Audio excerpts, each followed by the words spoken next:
It's 4:47 in the morning, and the world is completely still. Not quiet in the way a library is quiet, where you can still feel people breathing, still feel the weight of presence around you. Quiet in a different way. The kind of quiet that feels like the whole earth has exhaled. No cars, no voices, no notifications, no demands. Just the dark and the stillness and you. Most people will never know this feeling, not because they can't, but because they chose the alarm. They chose to roll over. They chose 5 more minutes, which became 20, which became the morning swallowed whole before they even had a chance to own it. I want to tell you something that took me a long time to understand, and I mean a long time, years of getting it wrong before I got it right. The morning is not just a time of day. It is a statement. It is you saying to the world, and more importantly to yourself, I am serious. Not someday serious, not when things are easier serious, right now serious, today serious, even when it's cold, even when I'm tired, even when nobody is watching and nobody will know. Serious. But I wasn't always that person, not even close. There was a version of me, not so long ago, who genuinely believed that waking up early was for a specific type of person, a type I was not. I told myself I was a night person. I told myself my brain worked better late. I told myself the whole early morning thing was a trend, a productivity cult thing, something for people who didn't have real problems keeping them up at night. I had a whole language built around justifying why I couldn't do it. And the truth, the real uncomfortable truth, is that I was hiding inside that language, because the real reason I wasn't waking up early had nothing to do with being a night person. The real reason was that I was afraid of what I would find if I sat alone with myself in the silence. See, the night is easy to fill. Scroll through your phone, watch something, talk to someone, eat something you don't need. The night gives you endless ways to avoid yourself. But the early morning? The early morning is honest. It strips everything away. There is nothing to distract you from you. And for a long time, I didn't want to meet that version of myself, the version with the unfinished goals, the version with the fear underneath the surface, the version that had been making promises to itself for years and not keeping them. So I slept. I slept past the alarm, past the sunrise, past the quiet hours, right into the noise of a day already in motion around me. And every morning I did that, I handed the best part of my day to everyone else. My boss, the commute, the emails, the demands, the obligations. Every single morning I gave away the only hours that were truly mine, and I didn't even realize I was doing it. Until the day I did. I remember it specifically. It was a Tuesday. I know it was a Tuesday because I had a meeting at 9 that I was already dreading. I woke up at 8:22. I know because I looked at my phone in that panic scramble way, the way you look at it when you already know the news is bad. 8:22. Meeting at 9. I rushed. I skipped the shower or made it impossibly short. I grabbed food I didn't taste. I got to the meeting still half asleep, still carrying yesterday with me, still not present, still not ready.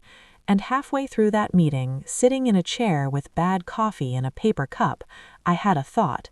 Not a big cinematic thought, a small, tired, honest one. I thought, I have been starting every single day behind. Not occasionally behind, not sometimes behind.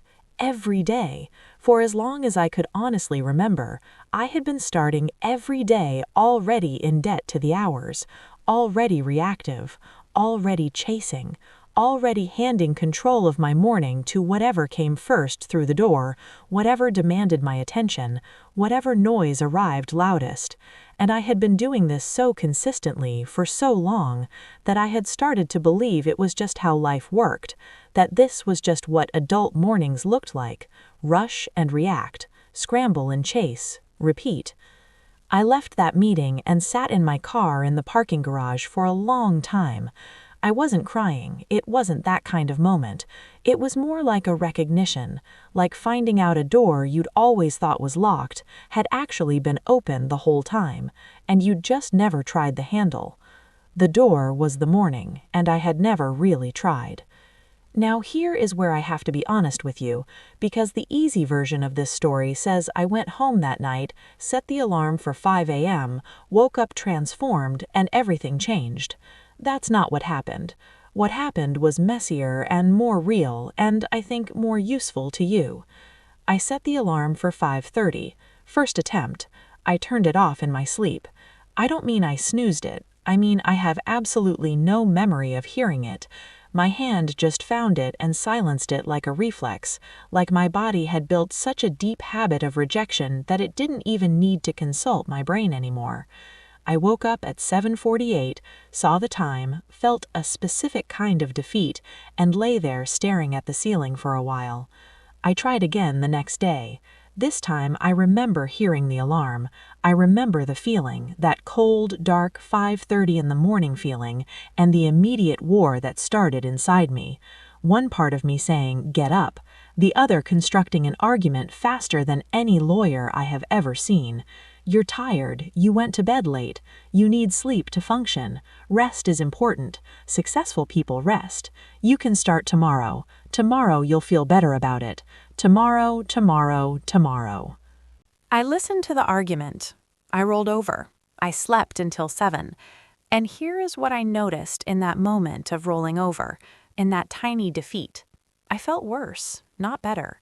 I had told myself I was choosing rest, but what I actually felt was not rested.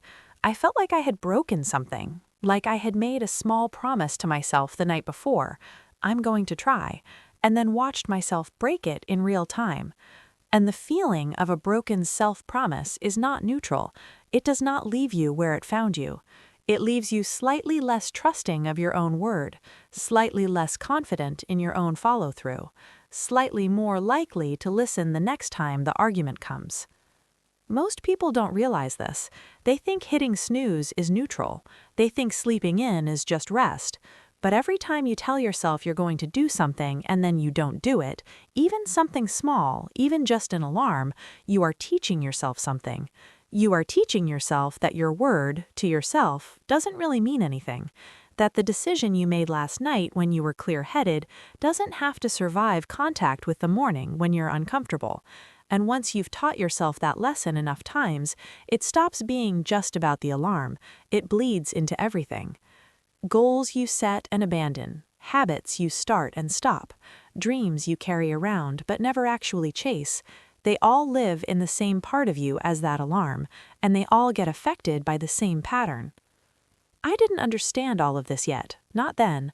I was just annoyed at myself. So I tried again, and failed again, and tried again. For almost 2 weeks, my success rate with the early alarm was somewhere between terrible and embarrassing. Some days I made it, some days I didn't. On the days I made it, I sat in the quiet of the early morning feeling oddly proud, not because I had achieved anything yet, just because I had gotten up.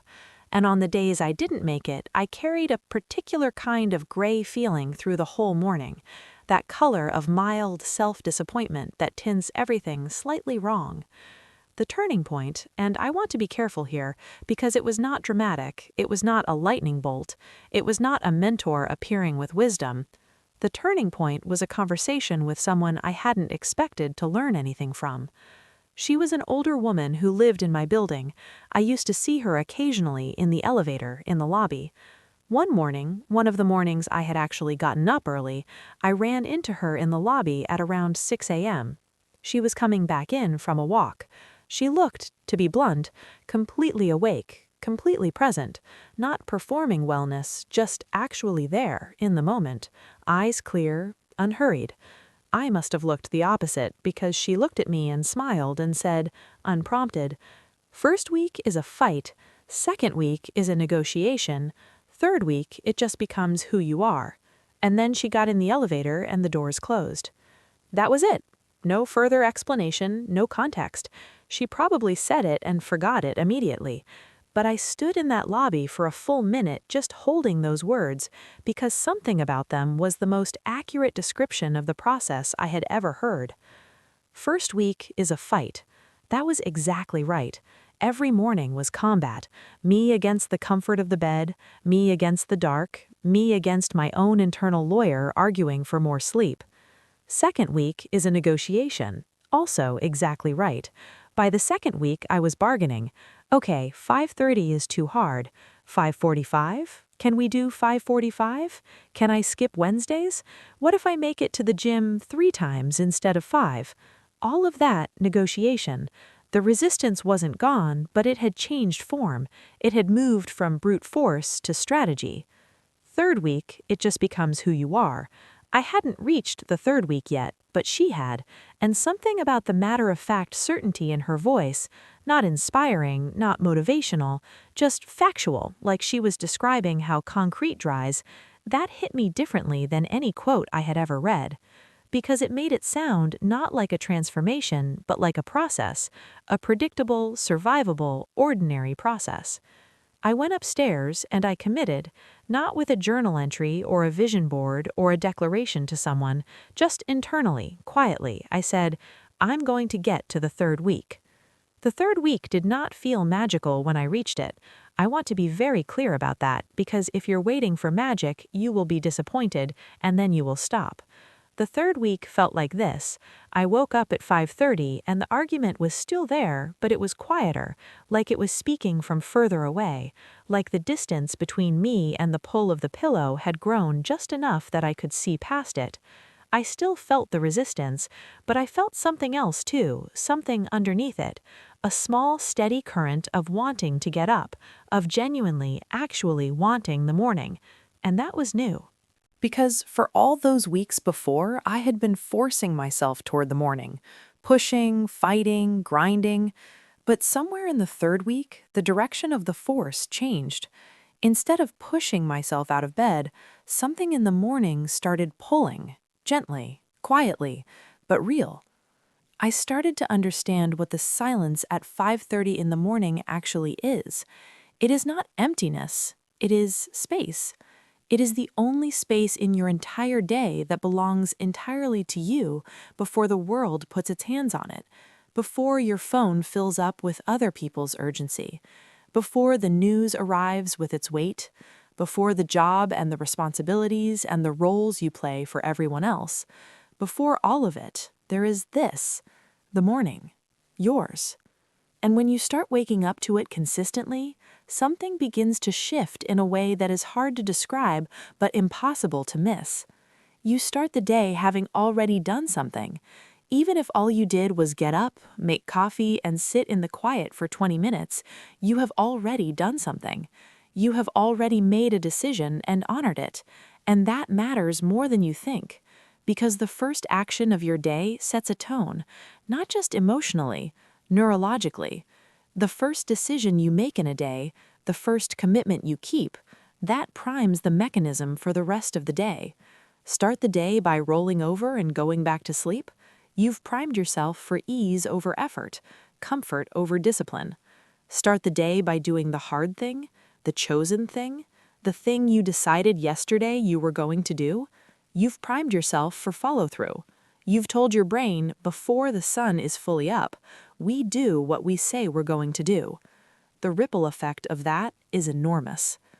I started to notice it in things that seemed completely unrelated to the alarm. I was making better decisions about food, not because I was on a diet, but because a person who wakes up at 5:30 and does the thing they said they'd do feels differently about themselves than a person who doesn't. I was more patient, more present in conversations, less reactive to small frustrations, not because I had fixed anything external, because the internal narrative had shifted. I had moved from being someone who tried to be disciplined to being someone who was, and the morning was the place where that identity was being rebuilt, one dark and quiet day at a time. There is a concept I came across somewhere during this time, I don't remember exactly where, about the relationship between identity and behavior. The idea is that most people try to change their behavior by focusing on outcomes. I want to lose weight. I want to make more money. I want to be more productive. And they chase the outcome, and when the outcome is slow to arrive, which it always is, the motivation fades and the behavior stops. But some people, the ones who actually change, they do it differently. They focus not on what they want to achieve, but on who they want to be. And they ask a different question. Not, how do I get this result, but what would a person who already is this way do, right now, in this moment, on this ordinary, unremarkable Tuesday morning? What would a disciplined person do? They would get up. What would a focused person do? They would use the quiet hours. What would a person who takes their own life seriously do? They would not hand the first and best hours of their day to the alarm clock's snooze button. Every morning you wake up early, you are not just completing a task, you are casting a vote for who you are becoming, and votes accumulate. One morning means almost nothing. 7 mornings means something small. 30 mornings means something real. A year of mornings means you are a different person than you were a year ago, and you will feel it, and the people around you will feel it, even if they can't name what's changed. But I don't want to make this sound easy, because it is not always easy. There will be mornings, even after the habit is built, even after the 3rd week, even months in, where the comfort of the bed feels like the most reasonable, logical, justifiable thing in the world, where your body is genuinely tired, and the argument for more sleep is compelling, and you are not sure which side is right. I want to be honest about those mornings, because they don't go away completely. The habit gets easier, yes. The resistance gets quieter, yes. But it doesn't disappear. Life doesn't disappear. There will be nights you can't sleep, nights something keeps you up, mornings where the alarm feels like cruelty. On those mornings, you don't need to be perfect, you need to be consistent. Those are different things. Perfection is about never failing. Consistency is about what you do on average, over time, across hundreds of mornings. Missing one morning when you're truly exhausted is not failure. Using that single morning as the first brick in a new wall of excuses, that is the thing to watch for. The single morning is never the problem. The story you tell yourself about the single morning is where things go right or wrong. I skipped mornings after the habit was built. Life happened. Travel happened. Illness happened. What I learned was that the skip feels different when the habit is real. When you're just starting, a skip feels like relief, you got away with it. When the habit is yours, when the morning is genuinely part of who you are, a skip feels like a gap, like something missing. Not guilt, just the particular sensation of something that belongs to you not being there. And that feeling, that gap feeling, is actually a kind of compass. It tells you something true about what your life has started to look like and what you don't want to lose. I want to talk about what the early morning actually gave me, not abstractly, specifically. It gave me thinking time, real thinking time. Not the kind that happens in the shower between shampoo and conditioner, not the scattered thinking that happens in traffic. Deep, unhurried, uninterrupted thinking, the kind where an idea that's been half-formed for weeks suddenly becomes clear because for the first time in days, you've given it enough silence and space to complete itself. Some of the best decisions I've made in recent years were made in the early morning, in the quiet, before the noise arrived. It gave me a relationship with myself that I didn't have before. I know that sounds like a strange thing to say, but I mean it literally. When you are always rushed, always reactive, always surrounded by input, you lose track of your own voice. You forget what you actually think, separate from what you've been told to think.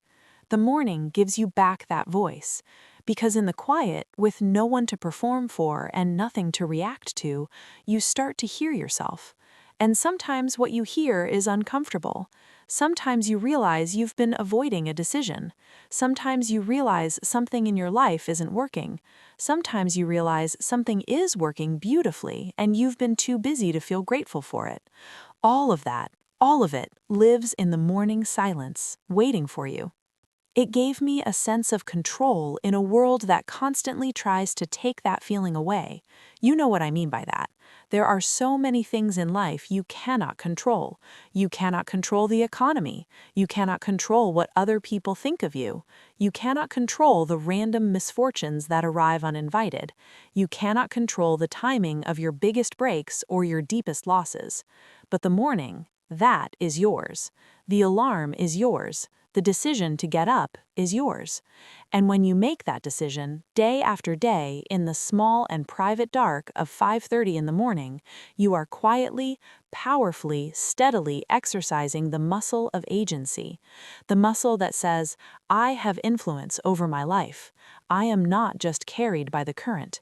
I choose the direction. That muscle, exercised every morning before the world is awake, makes you stronger everywhere else. I have spoken to a lot of people who have built this habit and stayed with it, and I have noticed something they all have in common, something that cuts across very different lives, very different goals, very different circumstances. They all describe the early morning the same way, not as a sacrifice, not as a discipline that they force. They describe it as theirs, a space that belongs to them in a way that almost nothing else in the day does. A few hours where they are not someone's employee, someone's parent, someone's friend, someone's problem to solve. Just themselves, present, awake, alive. That is worth setting an alarm for. That is worth the fight of the first week, worth the negotiation of the second, worth the strange, quiet victory of the third, when it stops being a battle and starts being just who you are. I want you to think about something for a moment. Think about the life you want, not vaguely, specifically. The version of your life that feels most like the life you were supposed to be living, the work that matters to you, the person you want to become, the things you want to build, create, feel, experience. Think about that life and then think about what it would take to get there. Whatever path you can see toward that life, whatever it looks like for you, whatever the work is, whatever the change requires, I can almost guarantee it involves doing something that the current version of you has been putting off, something you've been meaning to start, something you've been meaning to build, something that keeps getting pushed to later because the day fills up and the energy runs out, and by 9 o'clock at night you are too depleted to do the thing that matters most. The morning is the answer to that, not as a magic solution, as a structural one. If you want to build something new in your life, you have to build it before the rest of your life occupies all available space. You have to carve out the time before the time gets claimed. And the only time that nobody else has claimed yet, the only hours that are completely uncontestably yours, are the ones before the world wakes up. The person you want to become is being built right now, whether you are intentional about it or not. Every morning, you are building something. The question is whether you are building it by design or by default. By default looks like this: alarm, snooze, rush, react, exhaust, sleep, repeat. It is not a bad life, but it is not the life you are capable of. It is not the version of you that you sense is possible somewhere underneath the surface of the everyday. By design looks like this: alarm, get up, quiet, ownership, intention, momentum, presence, purpose. Also not a perfect life, still full of difficulty and setbacks and days that don't go right, but a life where you feel consistently that you are the author, that the story is being written by your hand. The alarm is going to go off tomorrow morning. That is already decided. What is not decided is what you do when it goes off, and that small, dark, quiet, unglamorous moment, that 30-second window between the alarm and your decision, that is one of the most important moments in your life, not because of what it does to one day, because of what it does to all of them, because of what it slowly, steadily, irreversibly does to you. Wake up tomorrow, not for productivity, not for some idealized morning routine with cold plunges and perfectly brewed coffee. Wake up because you have things inside you that deserve more time than the world is willing to give them by default. Wake up because the quiet of the early morning is one of the last places left in modern life where you can actually hear yourself. Wake up because the version of you that you believe in, the capable, disciplined, intentional, serious version, that person starts their day before the alarm has a chance to be an argument. The morning is waiting. It has always been waiting. It will be waiting tomorrow at 5:30, at 5, at 4:45. Whenever you choose, it will be there, still, dark, honest, yours. The only question left is whether you'll meet it. Get up. The best hours of your life are the ones nobody else is awake for yet.